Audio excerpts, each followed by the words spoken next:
collaborations over the years. Justin Cox's move to Washington, D.C. was inspired by a leap of faith. So you came for a girl? I came for a girl, yeah. It worked out, yeah. We just had our 16th anniversary. Atlas Brew Works would soon follow, born out of Cox's other love, brewing beer. It's a beautiful combination of art and science. There's absolutely, the brewing process is very technical. It involves a lot of biology, a lot of chemistry, and then there's sort of the art part to it as well, where you're designing a recipe to kind of create a flavor that someone else will enjoy. But Cox's relationship with his beloved craft brewery, well, it's complicated. Every time that we've taken a big step, there's been some massive macro condition that we've had to get through.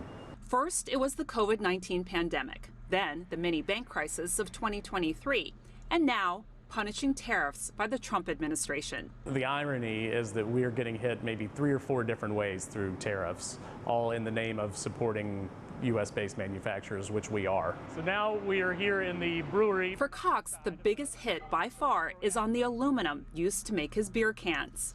A material by choice. It's lighter, easy to recycle, and protects the beer's taste from light and oxygen.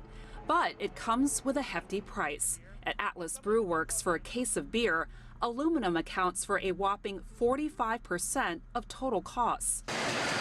Trump has enacted a hike of aluminum and steel tariffs from 25% to 50%. Much of that raw material comes from Canada.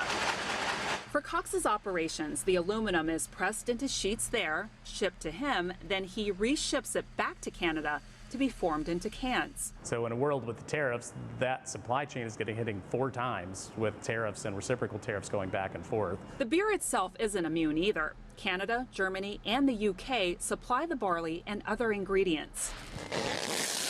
And most of the equipment used to process the beer is stainless steel, imported from Canada and China. We're constantly having to make repairs and replace things, and so the cost of those replacement parts have just increased through these tariffs as well. All of these challenges come on top of constant competition from the small and big guys, and declining alcohol consumption among American consumers, especially younger ones, struggles felt by breweries across the U.S. According to the Brewers Association, a trade group, 2024 saw major declines across the craft brew industry. It was the 3rd straight year of negative growth.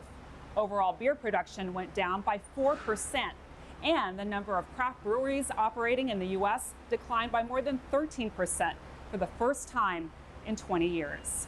Cox has been absorbing the extra costs so far, but he may have to pass them on to customers if the tariffs stay put. The worry, those customers will take off. It's a very scary proposition, and people love you until they don't. But that gamble Cox took more than 20 years ago did pay off. Well, you got lucky with the girl.